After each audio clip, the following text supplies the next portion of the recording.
Before you spend more time and resources trying to acquire new customers, have you capitalized on your existing customers? One of the easiest ways to increase revenue is to milk your existing customers for all that they are worth. So today we're going to cover 9 easy ways to increase your repeat purchases. And if you don't know, I'm Brandy with Life Marketing, the digital marketing agency that helps small businesses grow. This list is going to contain a mix of both organic and paid advertising methods. So let's go ahead and get started with number 1, dynamic retargeting ads. This might be the most common way to increase repeat purchases. So if you're already doing this, feel free to use the timestamps below to skip to the next one. But if you don't know what they are, dynamic ads mean that Facebook or Instagram is showing different ads to different people based on each person's behavior. And retargeting in this context means that you are targeting website visitors. So dynamic retargeting ads means Facebook is showing people specific product ads of the products that they viewed on your website. If you've watched our videos before, then you know that 97% of your website traffic does not come back to your website without being retargeted. So if you're not retargeting, it's the same thing as you taking 97% of the fish you catch and just throwing them back to sea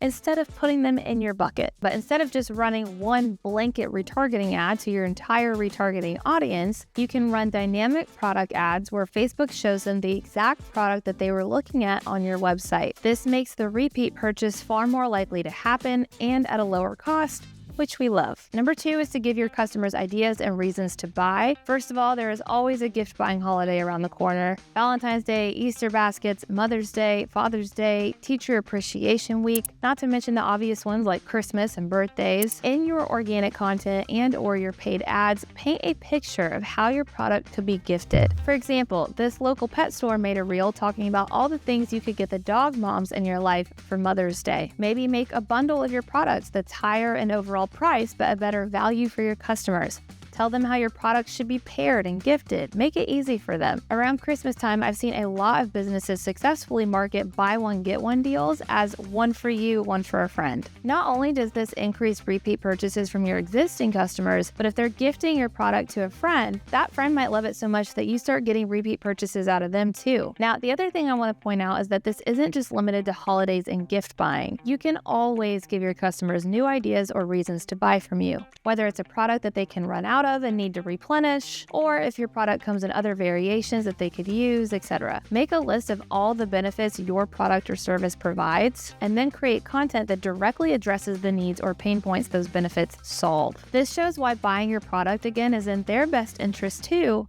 not just yours. Number 3 is to include a discount code that's exclusive to existing customers. My favorite candles to buy are from a store called Charleston Candle Co., and every time I order from them, I get a card in my package with a thank you discount code to buy from them again. That's a smart, effective way to increase repeat purchases. Now, if you don't want to pay for the physical cards, although I do think that those are clever in their own right, and I'll tell you why in the next point, you can include a discount code with their automated confirmation email. You could also include the discount code in social media ads. You can upload your customer list to Facebook Ads Manager and then target that list exclusively with ads that have the discount code. I would make whatever code you use be something that's specific to your customer base so that when you're looking at your shop analytics, you know how many of the orders were from repeat customers using that code. That way you can gauge how effective this method is for you. Now, with number 4, I want to get into why I think those physical cards are effective. Number 4 is to sell a feeling and not a product. No matter what industry you're in, it can be said that your customers are buying a benefit or a feeling as opposed to just your product or service. Here are some examples. People aren't just buying a car wash. They're buying feeling good about themselves, feeling organized, feeling in control of their environment, feeling like they're on top of things because they're making their car look good and increasing the longevity of its exterior. People aren't just buying clothes, they're buying the way those clothes make them feel.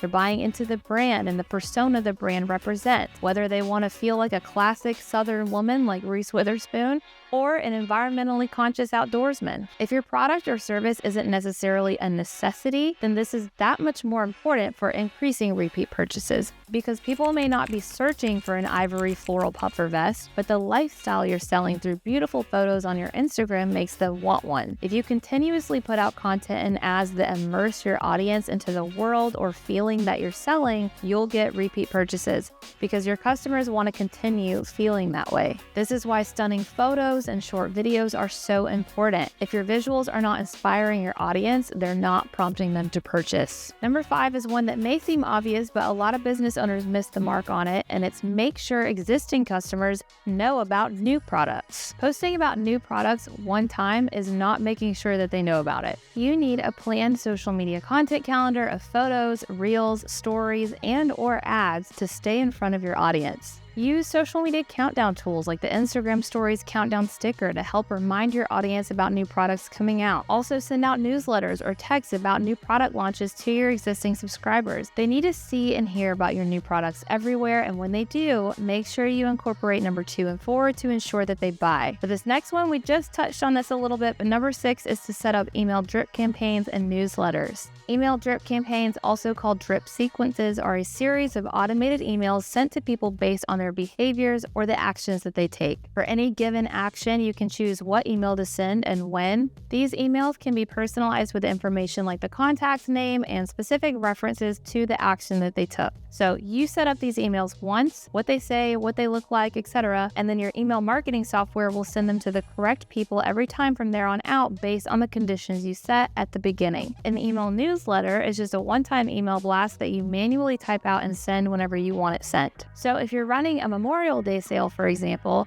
that might be a one-time email blast that you send out to your customer list because that's not something you want to send year-round, right? But you can also set up year-round action-based emails in a drip campaign. For example, when someone adds a product to cart but they don't buy it, you can set it up so that they automatically get sent an email that's like, hey, you left these in the cart, get them before they're gone. And you can do the email version of what we talked about with Charleston Candle Co. and set it up so that if an existing customer has not purchased something in the last 2 to 6 months, or whatever time frame makes sense for your business model, then they get an email reminding them of the products or services you have out right now. And you can take this method a step further with number 7, send product-specific text messages. A lot of email marketing software have SMS included in it, so you'll just need to check into that and see if it's included with whatever package you have. But I get texts all the time from brands that are like, we saw you browsing, don't forget to check out XYZ in time for the summer, or what have you. You can set up drip sequence text campaigns the same way you do emails, and depending on your audience, you might find that you get a better response from them via text.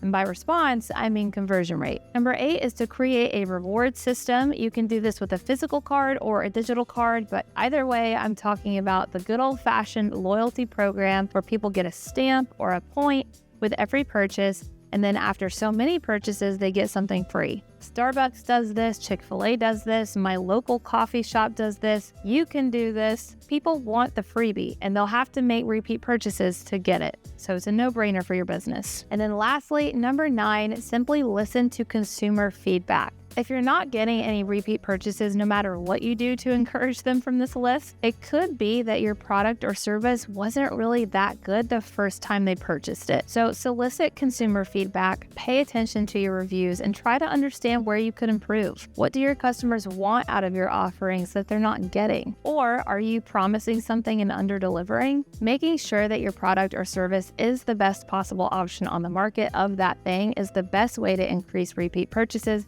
because your customers aren't going to want to buy from anywhere else.